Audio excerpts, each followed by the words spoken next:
Hello everyone, and welcome to today's Team Comp Tactics video. In this video, we will be looking at the Regen Grukli comp. In this team, we have Heiner at the front tanking, Grukli in position 2, Cornelius in P3, and Maluka in P4.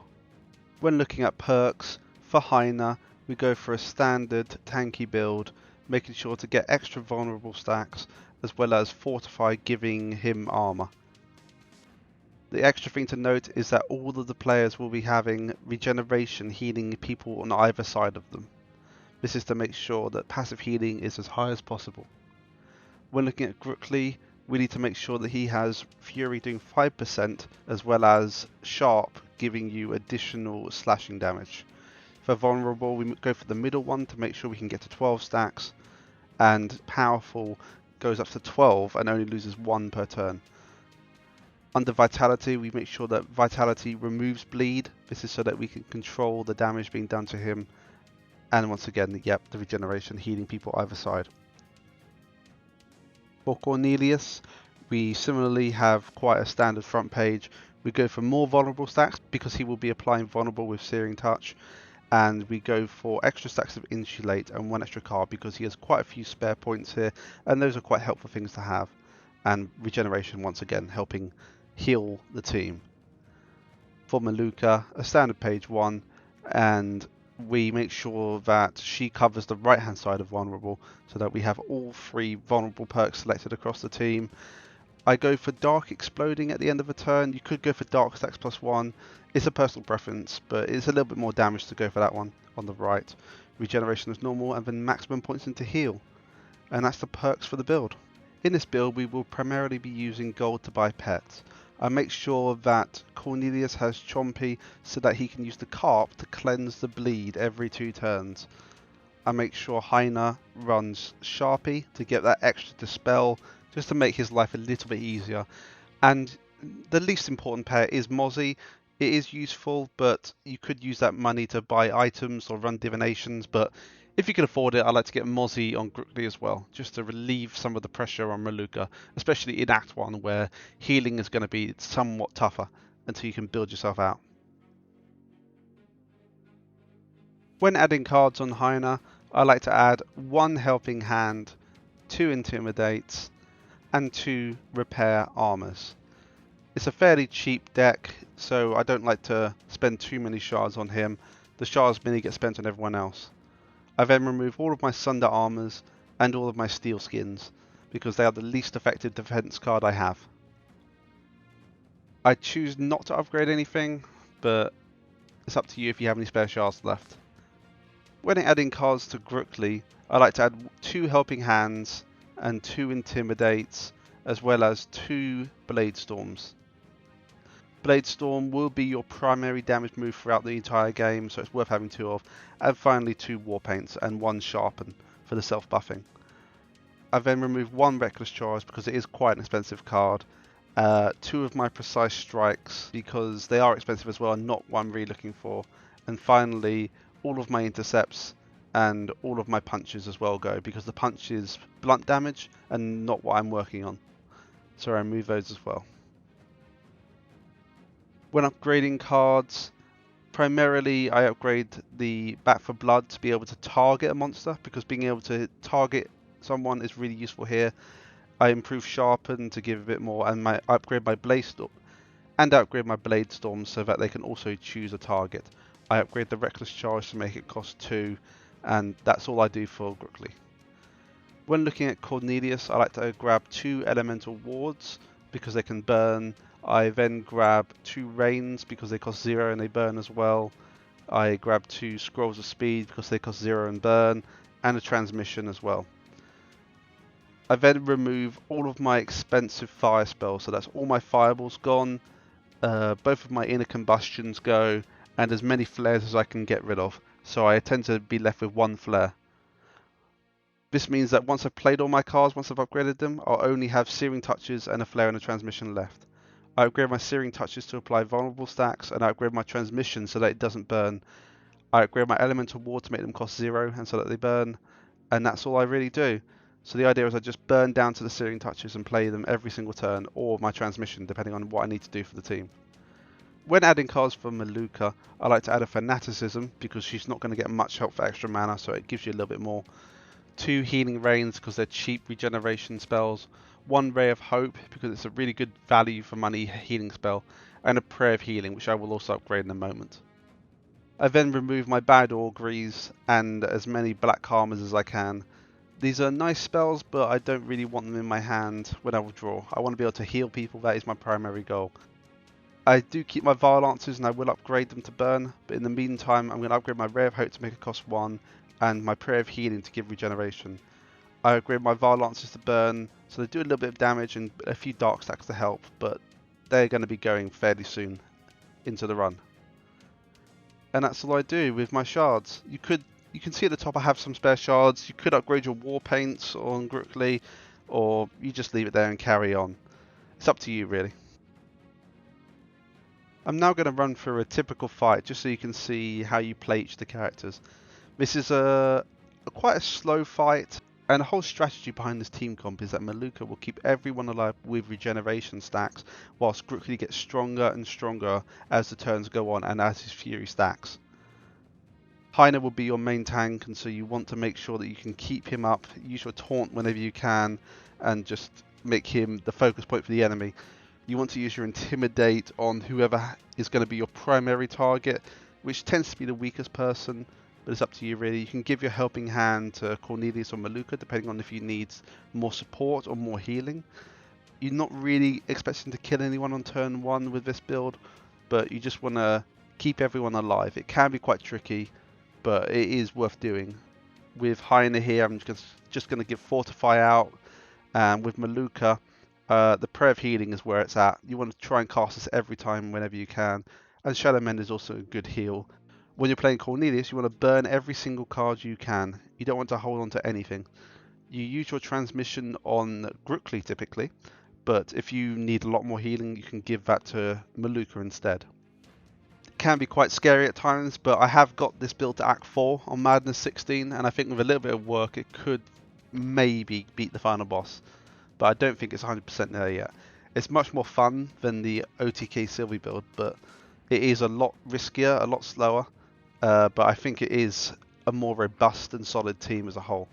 With this Grukli, the Bladestorm is going to be my primary damage source, so I want to make sure I get a few extra Fury stacks. I'm going to get rid of the Blood Rage, play my Bladestorm. I'm not going to kill anyone yet, and this is where Tyner comes into his own. Once you've got Taunt up, you can really just survive anything. Just fortify yourself and just be the rock that you need to be. Maluka's just going to keep getting as many regeneration stacks on as possible.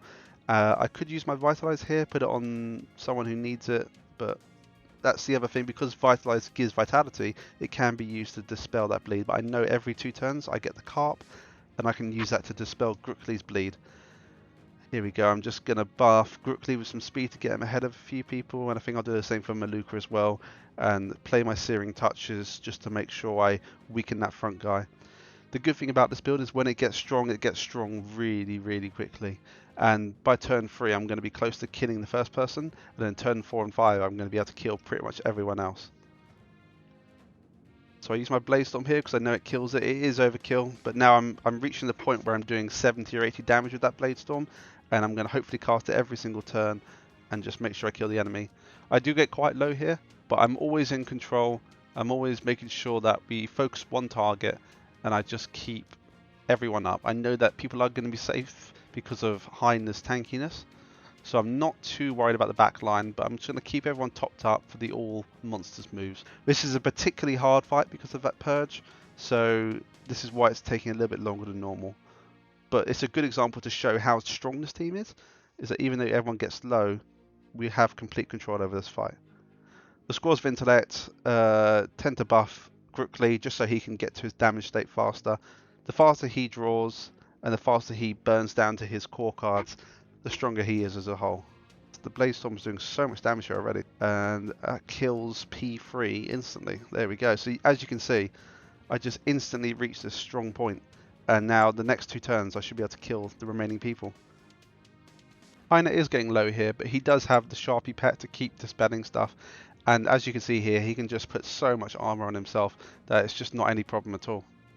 And Maluka here, I'm going to dispel the anti-healing and then just heal Hyena. Everyone is low, but like I said, it's fine. It's not really a problem. I'm just going to speed through the rest of this combat just so you can get an idea of how it plays, but it's quite a tough combat because of the purge from the guy at the back. But overall, the build plays the same no matter who you fight. When leveling up on Hyena, you want to go for Steel Forge, which I think is the most powerful card in the game for a tank. Then you go for Defense Mastery, and then Last Guardian, which acts as a nice resurrection, sort of, if you get in trouble. And finally, Indomitable is quite useful because it just means you have a really large shield. When leveling up on Grukli, your first card will be a Grudge. This allows you to get Fury stacks up pretty high, and that's why I put him in position 2. Then you go for Offensive Mastery to make your offense cards cheaper, and then Dual Wield to give you a double up card basically to make cards really cheap. And finally an Endless Fury or a Tireless, it's up to you really where you are in the game. When leveling up Cornelius, my level 2 is not particularly important, but I go for a Hellfire because it's cheap. Then I go for Firestarter to make my Searing Touches refund the 1 mana they cost. I then go for Phoenix as a Resurrect just in case I need it. And finally I go for a Wildfire just to do a little bit more burn damage, but my final level is not that important really. When leveling up Maluka, I go for a Yang Ritual because your regeneration will add dark stacks, which in turn will heal because of her passive. And then I will go for Healing Brew to give a little bit of energy refund and more regeneration for the team. Then I go for a Vaccine because it means for the first 3 turns you are just pumping out loads and loads of helpful stats.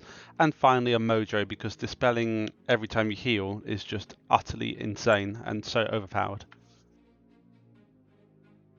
When looking to add cards to Hyena's deck throughout your run, you want to look for anything that increases your tankiness.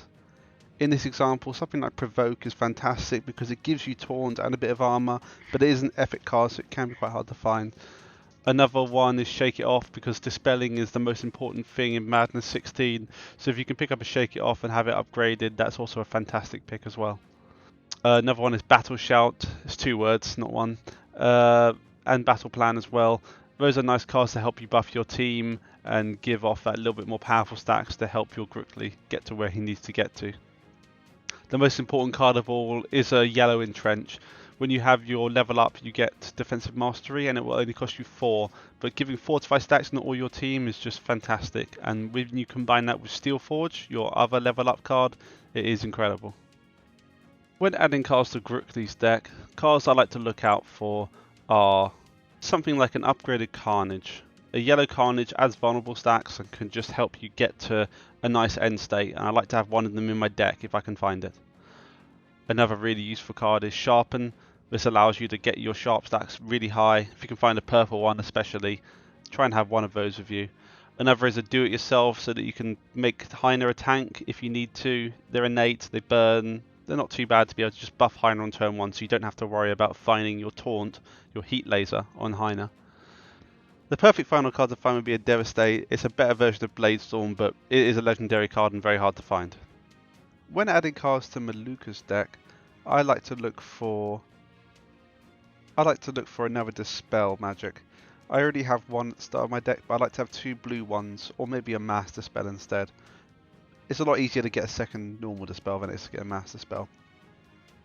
Another one is Anthem of Hope by Act 4. If you get this one, you can give your allies courage, which helps against the dark that you will find prevalent in Act 4.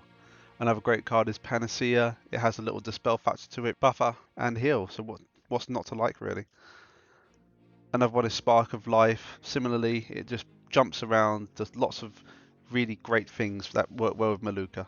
Pain Suppression is another useful card. The mitigate damage is very useful to put on Hyena.